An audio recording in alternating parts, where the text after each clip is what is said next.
umukozi wawe mu izina rya Yesu Kristo umukiza wacu amen. Imana ibahe umugisha. Twese tugire ngo amen. Urakoze kunsengera, Imana ibampere umugisha. Turashima Imana kubw'uyu mwanya nanone wo kugira ngo tuganire ijambo ry'Imana. Ndashima mbikuye ku mutima mushumba mukuru kumpa uyu mwanya wo kugira ngo mvuge iby'Imana ishaka, atari ibyanjye ahubwo ari ibyayo. Ndashima kandi abandi bashumba dufatanije umurimo babagize umwanya wo gusenga no kwitangira umurimo. Imana ibampere umugisha. Ndagushima nawe uri hano, turi kumwe, uri kumva, kuko utaza kuhaba nanjye sinari guhagarara aha ngaha. Nagira ngo rero uha umwami Yesu amashyi nawe kandi wishimire.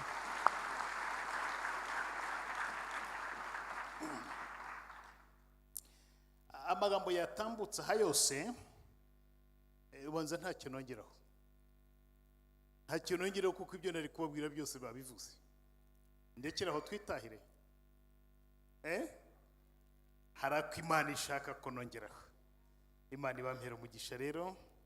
Nagira ngo tugira ko dusangira twongereho. Ndi busabe Revera adufashe gusoma, ariko kandi namwe mbasaba turacyari abasore twese, turacyafite imbaraga. Mbasabe muhaguruke dusome ijambo ry'Imana duhagaze. Nabyo no guhimana icyubahiro.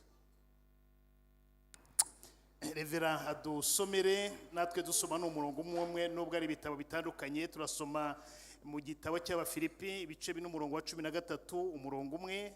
Turi busome no mu gitabo cya kabiri cy'Abakorinto ibice 10 umurongo wa 3 n'uwa 4. Hanyuma turi busoreze mu Byakozwe n'Intumwa ibice 3 umurongo wa 6. Duhere mu Bafilipi ibice 4 umurongo wa 13.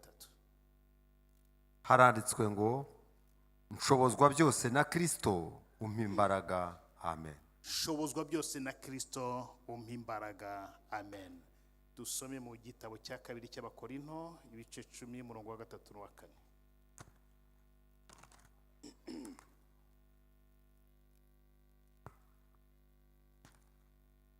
Haranditswe ngo nubwo tugenda dufite umubiri w'umuntu ntiturwana mu buryo bw'abantu, kuko intwaro z'intambara yacu atari iz'abantu, ahubwo imbere y'Imana zigira imbaraga zo gusenya ibihome no kubikubita hasi amen. Amen. Turangirize mu Byakozwe n'Intumwa ibice 3 umurongo wa 6.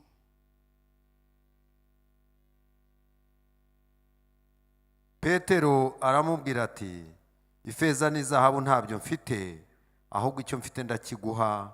Mu izina rya Yesu Kristo w'i Nazareti haguruka ugende amen. Amen. Amen. Dukomere umwami amashyi nimwicare mu bwiza bw'Imana. Imana ibampere umugisha. Nagira ngo dusangirire ijambo, kandi nizera ko uko winjiye muri inzu ntabwo ari kuza kuyisohokamo, uri busohoka ari cy'umwami Yesu akoze, kuko waje kumureba. Ntawuza kureba umwami Yesu, ntawuza kureba Imana ngo ataha amaramasa. Niyo ugiye ibwami mu bana b'abantu barakuzimanura ugataha wikoreye. Aha rero naho Imana irakugira neza, urataha uhindutse, urataha utagifite wa mutwaro, urataha unezerewe, Uwiteka kugirire neza. Kuri iki gicamunsi nagira ngo dusangire iri jambo rifite umutwe ugira uti nzi uwo ndiwe. Nzi uwo ndiwe. Nzi uwo ndiwe. Nzi uwo ndiwe. I know who I am. I know who I am. Je connais qui je suis. Izo ndimi ndabivugamo kugira ngo harahuza kumva bigufashije kubyumva kurusha ahandi, kuko indimi zose ni z'Uwiteka. Niba uvuga Igiswahili, najua mimi ni nani, najua mimi ni nani, najua mimi ni nani. Cyangwa nushaka tubivuge duti na yebi nani nazari, na yebi nani nazari, na ngai na yebi ngai, na yebi nani nazari. Nzi uwo ndiwe. Reka nsaba bakazi namwe ne kubacura kumugisha twasangiye mu gitondo nka batatu bane baze hano turimba karirimbo kavuga ngo azari awa Yesu azari awa na biso. Yesu ari hano, Yesu ari kumwe natwe. Vuga uti Yesu azari na biso. Nibura konga kugatahane. Yesu azari na biso. Yesu ari kumwe natwe. Abo bakazi dorere. Mujye nk'abasirikari. Mu nzu y'Imana nta goyigoyi mujye mushyiramo akabaraga. Azari awa Yesu azari awa na biso. Azari awa Yesu azari awa na biso. Haleluya, haleluya, Yesu haleluya. Okay, dutangire muhaguruke tugire gutya muhaguruke mukabyara mwe muhaguruke tubanze tugire gutya kugira ngo twinjire mu nyabyo rwose. Yesu azari awa na biso. Yesu azari awa.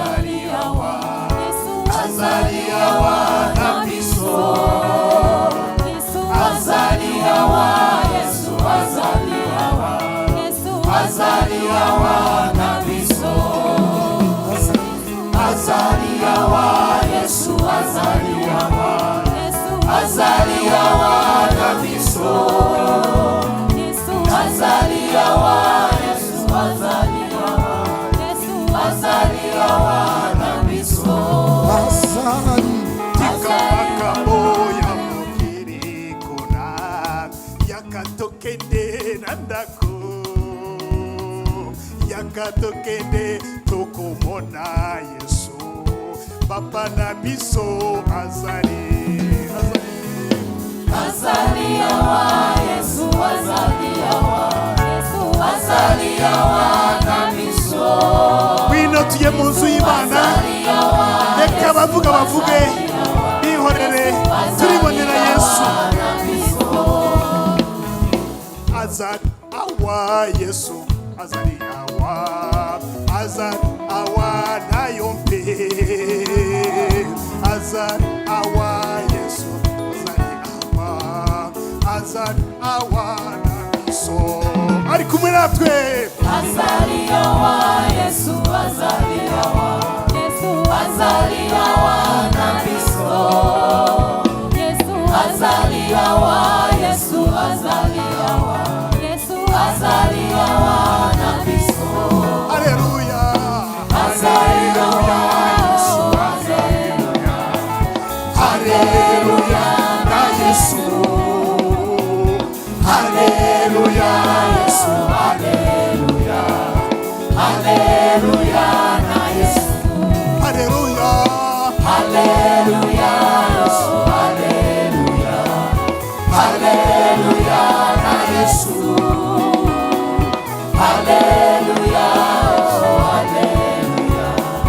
Haleluya na Yesu. Zamba pambola bino merci mingi. Yesu azali awa nimwiyicarira Imana ibamera umugisha. Wow. Yesu ari kumwe natwe. Nzuwo ndiwe. I know who I am. Turi mu bihe aho isi igeze ko buri wese amenyekana. Ntawe ugishobora kwihisha kuri iyi si. Ntawe ushobora kuvuga ko ariho wenyine aho atazwi n'abandi ntibishoboka. N'ikimenyimenyi umuntu yageze mu myaka iyi n'iyi bamuha ikimuranga, bamuha irangamuntu ID. Iyi ndangamuntu, iyi ID iriho amakuru atuma umenyekana aho uri hose. Iyi ID iriho amakuru ituma winjira aho utayifite atakwinjira. Iyi ID igutandukanya n'umwenegihugu wundi. Hariho amazina yawe, hariho aho wavukiye, tariki wavukiyeho, ndetse kuri zimwe na zimwe bashyiraho n'amazina y'ababyeyi na nimero y'iranga. Iyo amazina ahuye n'ay'ababyeyi akaba yahura, nimero iranga buri wese iba ari imwe, buri wese agira nimero imuranga. Nawe ufite nimero ikuranga imbere ya Yesu, ufite nimero ikuranga mu ijuru, ufite nimero igutandukanya n'abandi, ufite nimero ituma witwa umwana w'Imana. Kongere tumukomera amashyi.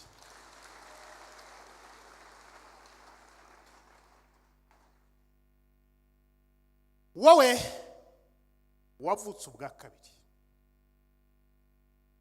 Bimwe bya kera byaribagiranye. Ngo abari muri Kristo Yesu, abari muri Kristo Yesu hateka bazacirwaho. Ibya kera byarashize, ibindi byose byahindutse bishya. Kuva wavuka ubwa kabiri wahinduriwe izina, wari umwana wa Semajeri, wa Semasaka na Nyirabigori, ubu ngubu uri umwana w'Imana. Kuva wavuka ubwa kabiri witwaga ruca mu makuba, ubu ngubu uri umukristo. Kuva wavuka ubwa kabiri hari aho wavukiye. Kuva wavuka ubwa kabiri hari icyahindutse. Ntabwo ubwene gihugu bwawe ari ubwo kuri iyi si, ubwene gihugu bwawe kimwe n'ubwanjye n'ubwo mu ijuru. Nzuwo ndiwe. Nawe wibwira umutima uti nzuwo ndiwe. I know who I am.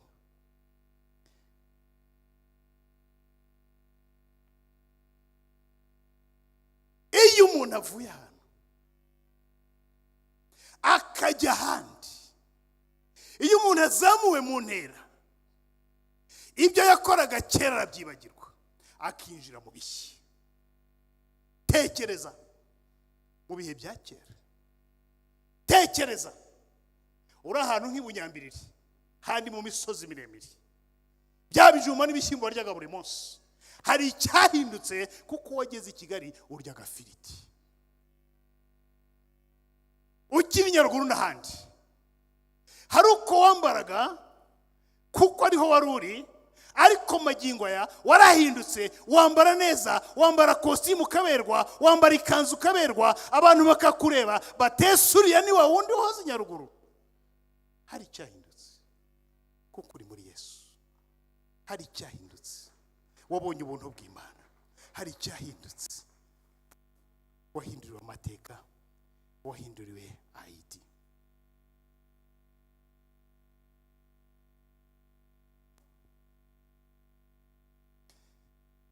Kera tukiri abaseribateri, tukirangiza kwiga, twabonye akazi. Tuba mu nzu y'ibyumba bine, turi abaseribateri bane, umuntu afite ikindi cye, turi i Kigali. Twabaga turi mu bakomeye. Muri icyo gihe icyarangaga umuseribateri ukomeye w'i Kigali, ibiryo bye byabaga birimo udusorori dutatu. Agasorori ka mbere kara k'umuceri, agasorori ka kabiri kabaga karimo ibishyimbo, aka gatatu kabaga karimo imboga, amashu. Iyo wabonaga ka kane wamenyaga ko batetse inyama. Harimo abari bazi ubwenge bajya gusura abaseribateri, yasanga udusorori dutatu akigendera, yasanga ari tuna akavuga ati ndicara. Twabaga twarahinduriwe tuvuye mu cyaro, ariko tugeze ahandi hakomeye. Magingo aya twadusore ntitukiri dutatu, ntitukiri tune, twariyongereye. Umuntu uvuye mu bibazo akagera mu bisubizo agomba kwitwara nk'uri mu bisubizo. Hari urugero natanze mu gitondo, namwe ndarubaha. Kimwe mu bintu nkunda pe ni igihe ngiye kwiherera nta kibazo mfite mu nda, kuko ndicara ngatuza. No mu mu myubakire yanjye, mu bikundire byanjye by'amazu uko aba ari ugukodesha, mbanza kureba uko ubwiherero bumeze. Iyo nsanze ari ahantu hadafatika, ntazicara ngo ntuze nisomera agatabo cyangwa ngiye kuri telefone nshatinge, wapi. Namwe babe abenshi niko mumeze, namwe nuko mutabivugira ku ruhimbi nkanjye kuko mfite microphone, ariko namwe nuko. Ibyo byantandukanije n'igihe nasutamaga. Ubu ngiyeho nsutama bavuga ngo ese ndahava ryari.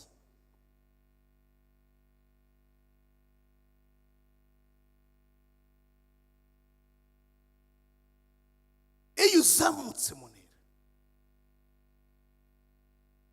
ugomba kugira uko witwara.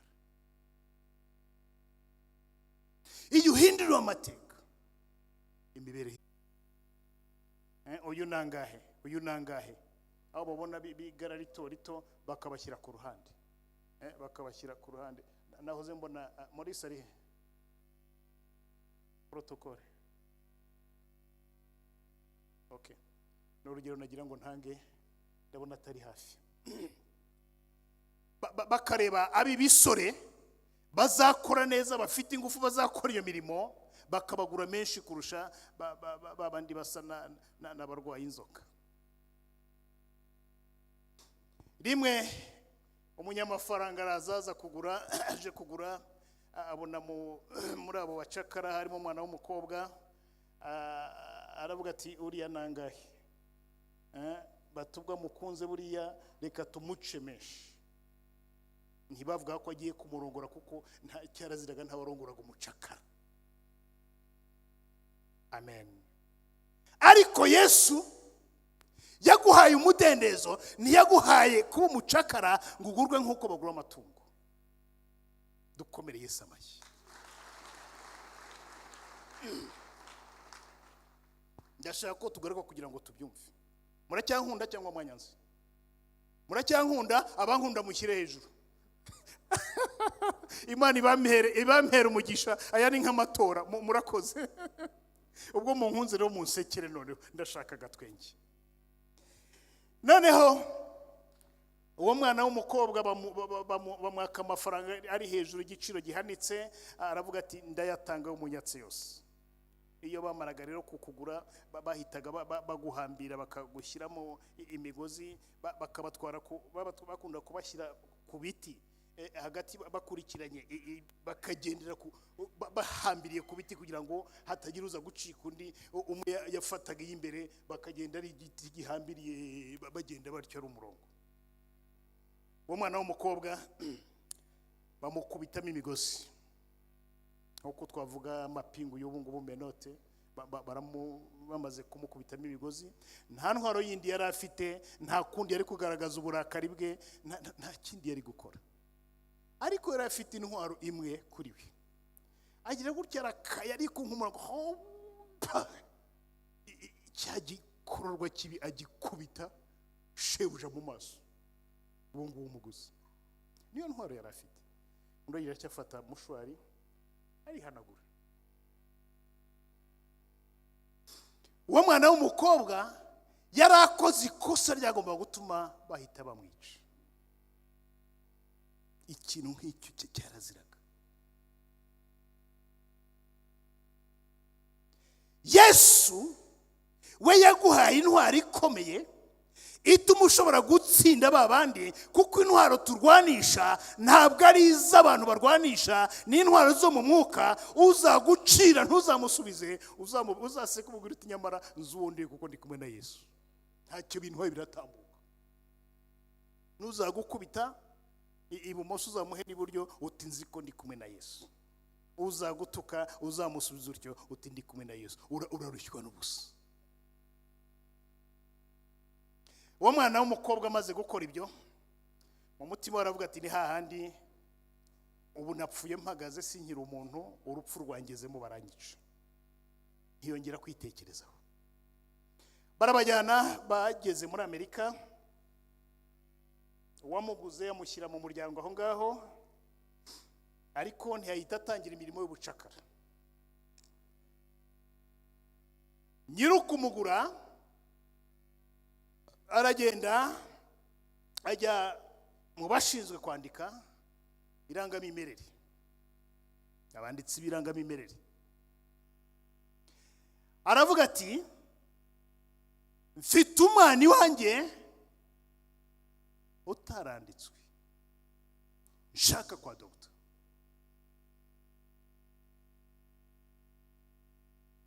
Angana atya, ameze atya, imyaka ye niyi, nimumwandike mumuhe amazina yanjye nk'ay'abandi bana banjye. Baramwandika, bamukorera ID, irangamuntu. Araza mu rugo, arayimuzanira, ati guhera ubu witwa Thompson umuryango wacu, dore murumuna wawe, dore mukuru wawe. Ntukiri umucakara, ahubwo uri umwana wacu, uri uwacu, usa n'uwavuye mu nda yacu.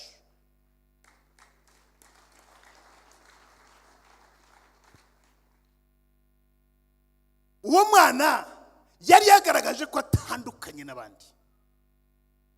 Igikorwa yakoze nicyo cyatumye aba umwana mu rugo. Uwo ntabwo arazi Yesu, nkanswe noneho uzi Yesu. Yesu yarakubatuye ntukiri imbata, uri umudendezo. Niba uri umudendezo, icyatuma utishyira ngo wizane n'iki?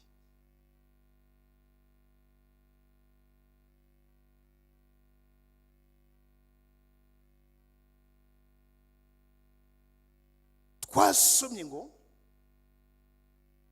nubwo tugenda dufite umubiri w'umuntu,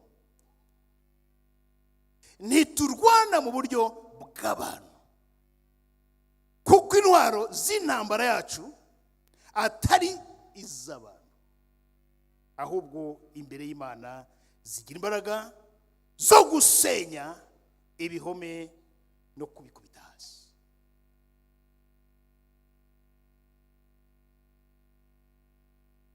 Intambara turwana si y'amagambo n'ibitutsi, kuko twamenye ko turi aba Yesu. Tumenye ko Yesu ari muri twe, tumenye ko Yesu yaduhinduye. Intambara turwana ni intambara yo mu mwuka.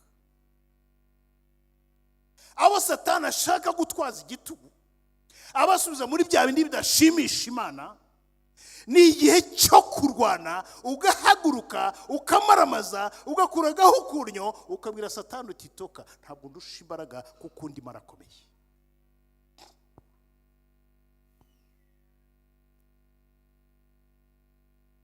Twasomye kandi ngo nshobozwa byose na Kristo umpa imbaraga. Iyo usomye umurongo mu Cyongereza muri Good News babivuga neza, I have the strength to face all conditions by the power that Christ gives me. I have strength. Mfite izo mbaraga hano. Strength ni imbaraga ariko n'ubushobozi. Mfite ubushobozi bwo kuba muri kondisiyo zose, bwo kuba kurwana n'ikibazo icyo ari cyo cyose, kurwana n'intambara iyo ari yo yose, kuko mfite imbaraga ziva kuri Kristo.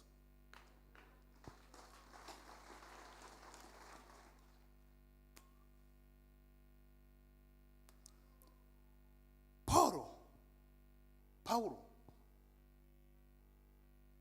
yari umuhanga.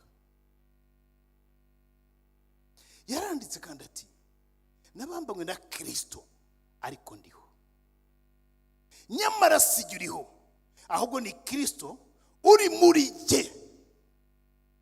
Tubisoma mu Bagalatiya ibice 20. Ati ni Kristo uri muri jye, jewe sindiho, jewe ndi nka uzingi. Iyi bafure ndi tuyifata, iki tureba inyuma si cyo kivuga.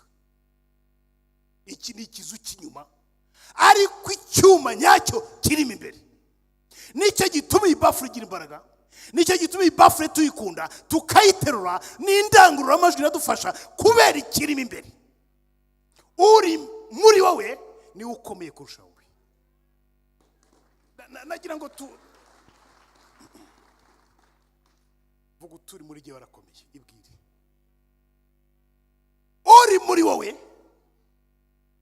arakomeye, na Satani arabizi ko uri muri wowe akomeye.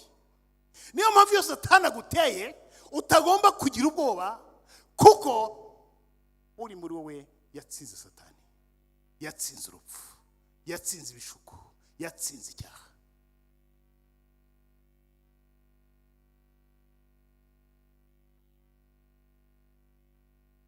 Yesu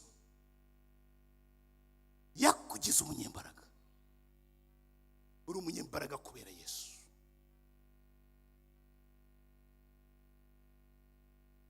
Ndi gutegurira ijambo, nasomye ijambo imbaraga, power, puissance. Sanga ni ijambo rikomeye muri dictionnaire, rifite umwanya uhagije. Iri jambo turishyize aha ngaha, Paulo yavugaga ko kubera imbaraga za Kristo ashobora kwicisha bugufi bigakunda. Abantu batajya bamenya guca bugufi, bahora mu marere, batazi guca bugufi. Imana ikunda abantu baca bugufi. Kwishyira hejuru bibanziriza kurimbuka, ariko guca bugufi ni intandaro y'umugisha. Paulo ati nshobora guca bugufi, nshobora kwiriza ubusa, nshobora kuba mu bihe bikomeye, nshobora kutarya sinywe, ndabibuze, ariko nshobora no kugaragaza uwo ndiwe kubera Kristo uri muri jyewe. Byose arabinshoboza. Kristo uri muri wowe aguha umwuka w'ubwenge, ubwenge, wisdom, sagesse, kumenya icyo ukora, uragikora ute, uragikora ryari. Aguha kandi umwuka w'ubwenge. Za mbaraga ziri muri Kristo ukurimo biguha kumenya igihishwe mu yindi myuka, bya bihome ugomba gukubita hasi. Udafite uwo mwuka wa Kristo ntabwo ushobora kumenya igihishwe mu yindi myuka, kuko urugamba turwana ni urugamba rwo mu mwuka, si urugamba rw'abantu. Intwaro dukoresha si intwaro nk'iz'abantu. Za mbaraga zo muri Kristo zituma ushobora kugira intsinzi mu byo ukora byose. Ntukisuzugure, ufite intsinzi muri byose, si muri kamwe, si muri duke, ahubwo ni muri byose. Zamura ikiganza Yesu, mvuga uti ndi umutsinzi, ufite intsinzi muri byose.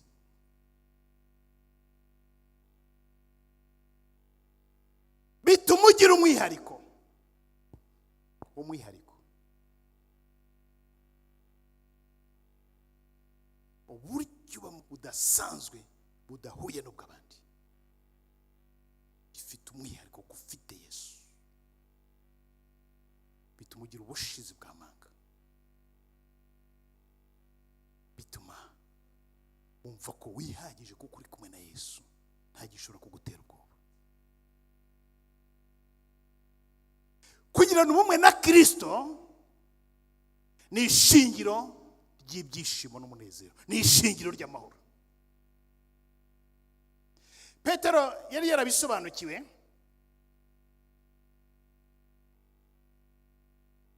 we na Yohana ubwo bajyaga gusenga,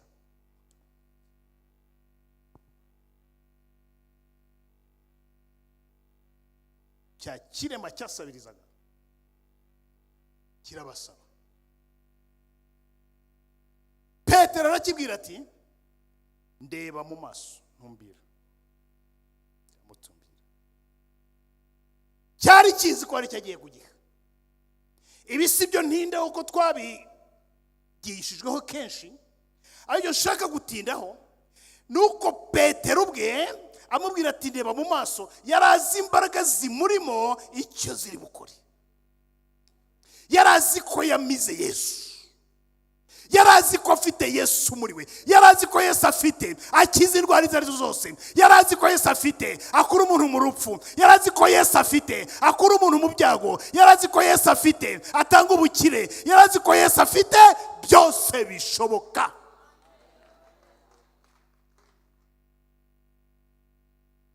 Kandi umuyobozi wa gahunda yabivuze mu kanya, yarazi ko n'imbaraga z'umwijima zibizi. Imbaraga z'umwijima zizi ko Petero afite Yesu muri we.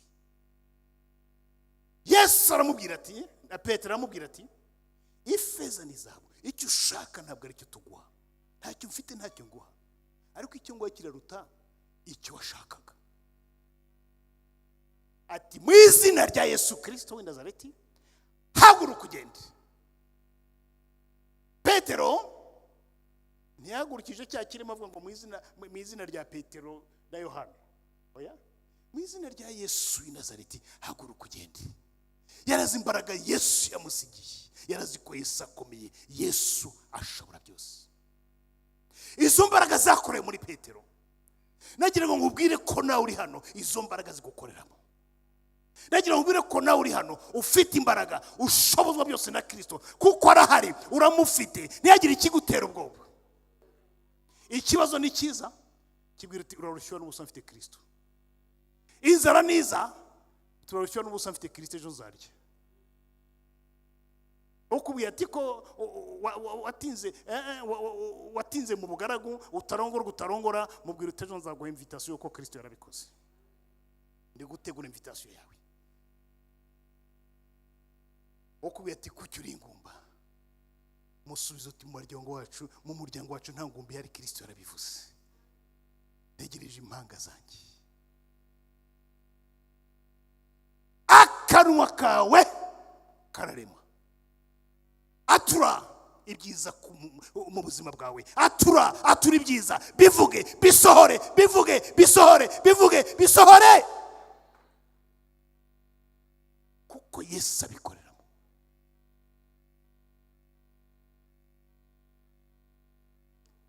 Kera hari umugabo twasenganaga yitwaga Wanko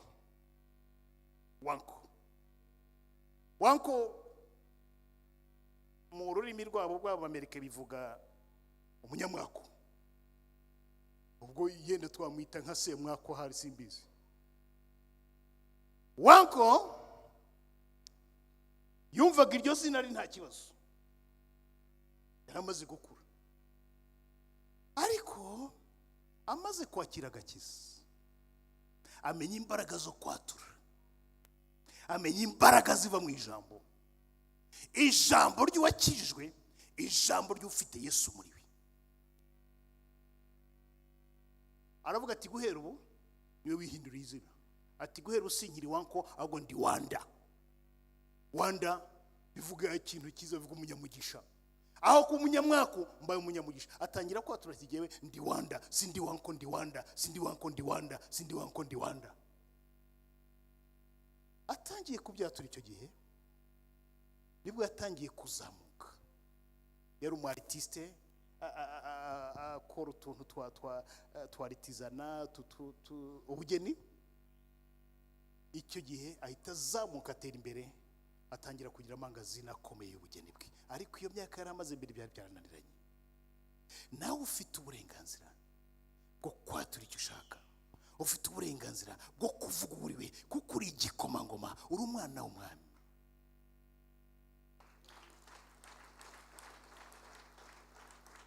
Ububasha n'imbaraga biri ku rurimi rwawe. Vuga uriwe. Demoni nibaza birituma rushywa n'ubusa. Jewe Kristo ndimo zuwo ndiwe.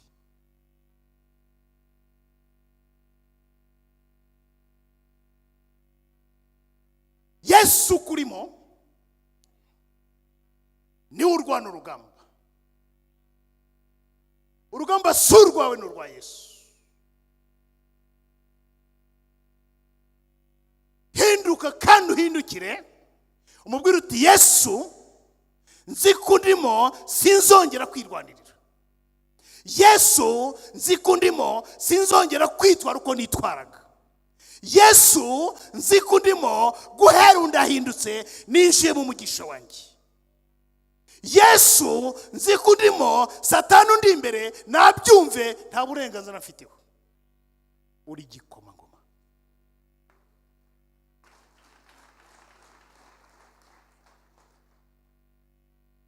Ndi hafi kurangiza. Ngiye kurangiriza kuri ubuhamya bw'umwe mu bakristo yari umurokore, yaramenye Yesu, yaramenye uwo yamize, yaramenye Yesu umukoreramo, akajya ahabwa amasezerano. Imana ikamubwira iti nzakurinda kuko ukuri marakomeye, ntacyo ushobora kuba, humura.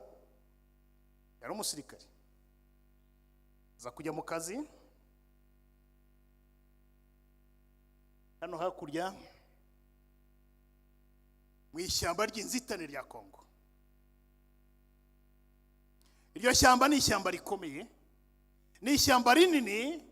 Bimwe mu biti byaryo hari bigera kuri metero 50 kujya hejuru. Ishyamba rya kimeza ku buryo bigera hejuru bigasobeka, wagenda ku manywa ntumenye ko ari ku manywa, ntukamenye ko bwije cyangwa bwakeye.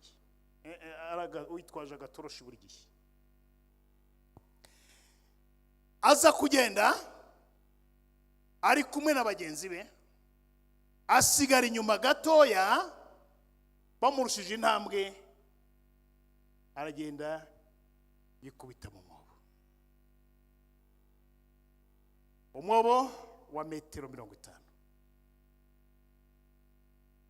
Metero 50. N'umwobo udashobora kugwamo ngo uve muri muzima. Aramanuka akubisemo ibirenge, yumva akubise kuri matora, ahita yiyicarira. Uwiteka azakuramiza ikiganza cye, abamarayika b'Imana ntibazatuma hari gufa ryawe na rimwe rivunika. Abamarayika b'Imana bazakurinda no mu bikomeye. Uwiteka yarabivuze kandi azabisohoza.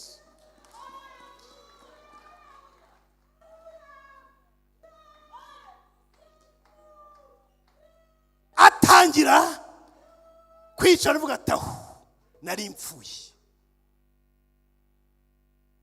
Yarapfuye kandi ahubwo ari mu rupfu, ari muri metero 50 mu bujyakuzimu. Yari afite imbunda iriho bayonete, icyuma.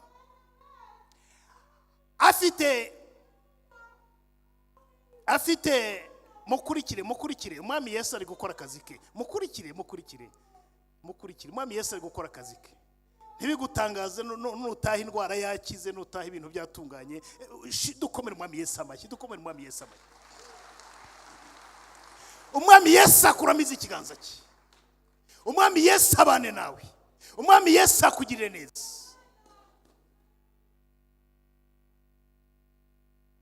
Agira atya, mu kanya gato yumva ya matora iri kugenda ivaho yari yicaye. Matora iri kugenda yegerayo. Yumvise matora iri kugenda yegerayo, atangira kubyibazaho. Yari afite itoroshi, none haracana. Acanye asanga yicaye ku ruziramire. Uruziramire ni ikiyoka kinini kijya kivamo, bagikoramo uruhu rwacyo ruvamo amapine y'imodoka. Acanye abona kigize gutyo, kirahindukiye kiramurebye. Nawe arakireba, atekereza gufata icyuma cyo kumbunda avuga ati sinagishobora ni hahandi. Yibuka ijambo Imana yamubwiye ko umurimo akomeye, yibuka ijambo Imana yamubwiye ko Yesu umurimo yatsinze urupfu, ko Yesu umurimo ari umugabo w'intwari, ko Yesu umurimo ntawe umuhangara. Abitekereje abyibutse, mu maso ye amera nk'umuntu usharije, kuko yaributse imbaraga zimurimo. Asanga izo mbaraga zimurimo ziri munsi y'iz'uruziramire.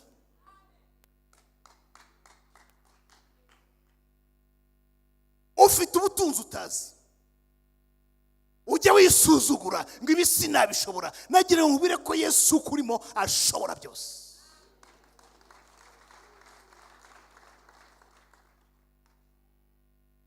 Asharije nawe, uruziramire rwamurebaga rurahindukira. Imbaraga zimira izindi. Umushumba mukuru ajya avuga ngo akaruta kandi karakamira. Imbaraga za Yesu zimira utundi tubaraga twose. Uruziramire ruratinya rurahindukira. Ruhindukiye rutangira kuzamuka ruva mu mwobo. Rurazamuka. Nawe ararureba aravuga ati Yesu angiriye neza. Yesu akugire neza mu byo ukora byose. Yesu abane nawe mu mishinga yawe. Yesu abane nawe mu bihe kunyuramo. Yesu akugirire neza. Yesu abane nawe. Ntabwo burwayi ari ubwawe, ni ubwa Satani. Yesu arahari, humura.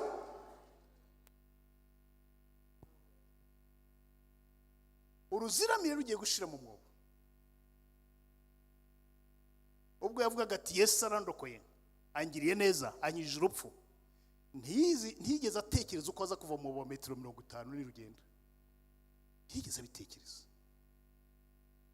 Ariko ijwi ry'Uwiteka riramubwira riti, kukomeje kugumaho, uwo mwobo uruziramire rushiramo uravamo ute?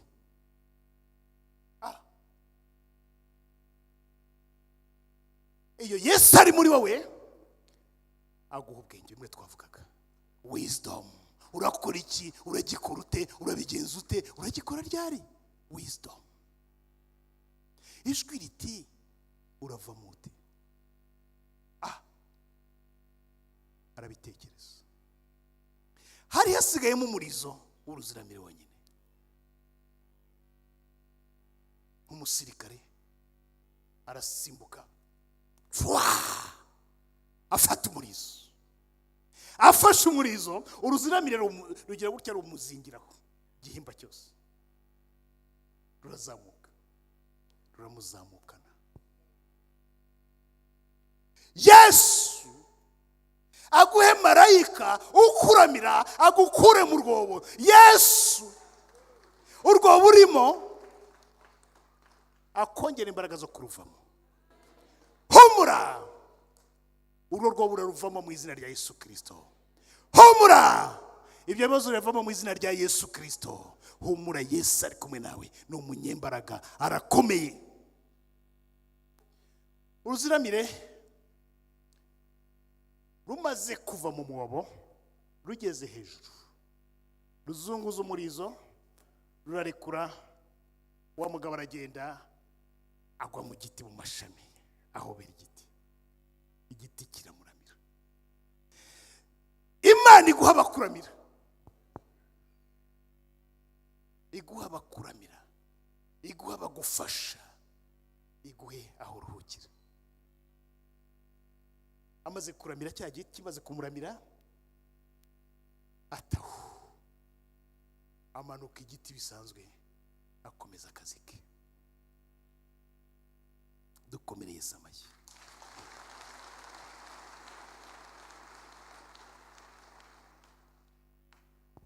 Nawe ushobora kuba wibaza uko uza kubigenza, ariko intandaro iri hahandi. Niba waramize Yesu mukanya wongere umubwire uti Yesu mbabarira ndashaka kukumira burundu, mbabarira ibyo nakoraga bitagutunganiye, dore nabaga mu murimo ndimo agace ibindi bidakunze, dore nabeshyaga nibaganagira nte, ibyo ngibyo ubanza utandukane nabyo umumire burundu kugira ngo bya bindi byose bigukorere nawe. Kumumira bituma umenya uriwe, uzuwandiwe, uzuriwe.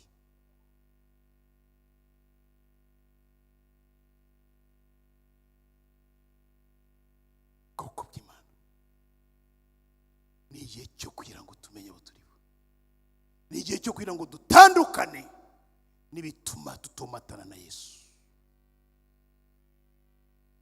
Uwiteka kuramire, Uwiteka kugirire neza, Uwiteka yumve gusenga kwawe.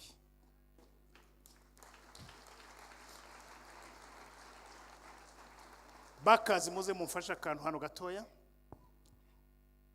Baririmbye mwihuse yampaye, twavuze abasirikare none mu baya basivile. Nagira ngo muri aka kanyu ufate umwanya mutoya wo kwisubiramo, wongere urebe relation hagati yawe na Yesu. Yesu mubanye muti ko Yesu yagukunze, igihe wakiraga agakiza ukavuga intandukanye na Satani, Yesu ngwinumbemo, Yesu akaba kurimo, ese akurimo nyabyo? Icyo wakoraga kidatunganye usaba imbabazi, uvuga uti Mwami Yesu kuva ubu matanye nawe ubuziraherezo. Mu gihe gisenga iryo sengesho, tugiye kuririmba indirimbo y'149. Nawe uhaguruke uyiririmba, wibuka urukundo Yesu yagukunze, wibuka urukundo rw'Imana, nawe wisubiremo uvuga uti Imana nanjye ndagukunda, ndashaka wowe Yesu ndimo kunkoreramo nkamenye uwo ndiwe, nzuwo ndiwe, nzuwo ndiwe, nzuwo ndiwe. Yes, hallelujah.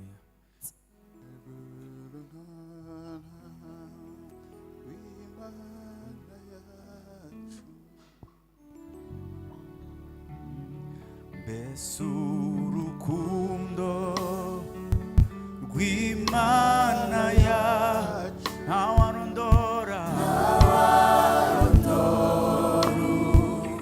uko rungana, usumba ukwezi, rusumba izuba, kandi kuzimu rugerayo. Watumye Yesu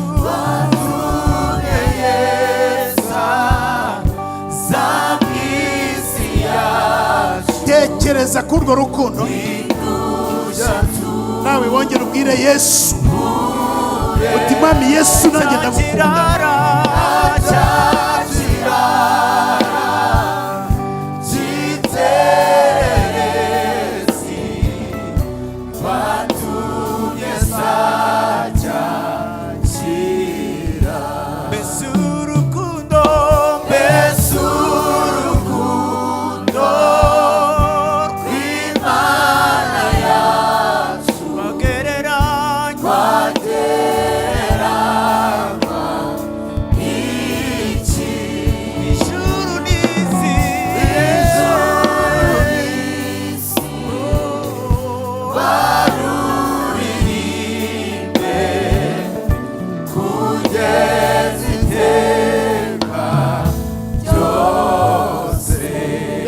Dukomeza igice cya kabiri, nagira ngo ngusabe niba uri hano ukaba utarakira agakiza, wo Yesu tuvuga utaramenya uwo ari we, uzamure ikiganza cyawe, dufatanye isengesho nawe winjiremo kugira ngo Yesu abe muri wowe, kugira ngo Yesu akugirire neza, kugira ngo bya bindi twavugaga byose nawe ubigiremo uruhari, ubigiremo umugabane. Zamura ikiganza cyawe niba utarakira agakiza, utera intambwe hano imbere, utera intambwe hano imbere wihuse kugira ngo dufatanye isengesho, utera intambwe wihuse dufatanye isengesho, wakire agakiza Yesu abane nawe, Yesu azakorere muri wowe, Yesu aza guhindurira amateka, Yesu aza kugirira neza nkuko abigirira ababana nawe. Tera intambwe wihuse, tera intambwe wihuse. Nawe usigaye tera intambwe wihuse. Turebe igice cya kabiri. Ingoma zose zo mw'isi yacu zijya zihita zishiraho, abanga Imana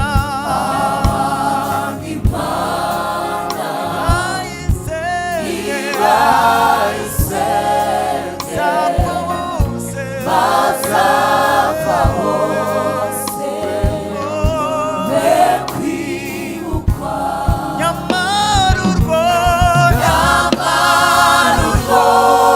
rukundo rw'Imana rutagira akagero.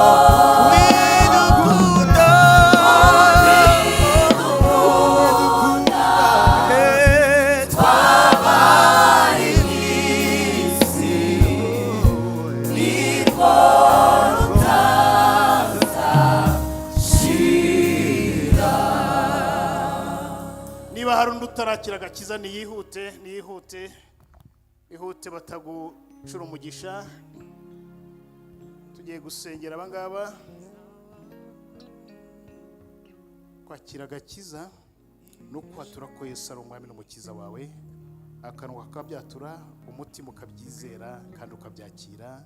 Uri muri Yesu abahindurira amateka. Usubiremo aya magambo, kuko kwakira agakiza n'umuntu ku giti cye saka rusange. Mwami Yesu, nsinzwe n'urubanza, none nje imbere yawe. Ndakwinginze ngwino mbere umwami n'umukiza, uze muri jye, umbemo, umpindure, ungire uko ushaka, neka uko nshaka. Satani, gahunda nagiranye nawe zose, naba narabishakaga cyangwa ntarabishakaga, nzihinduye ubusa. Sinkiri kumwe nawe, yewe ndi kumwe na Yesu. Kuva ubu ndakijijwe, sinzasubira inyuma, mu izina rya Yesu Kristo, amen.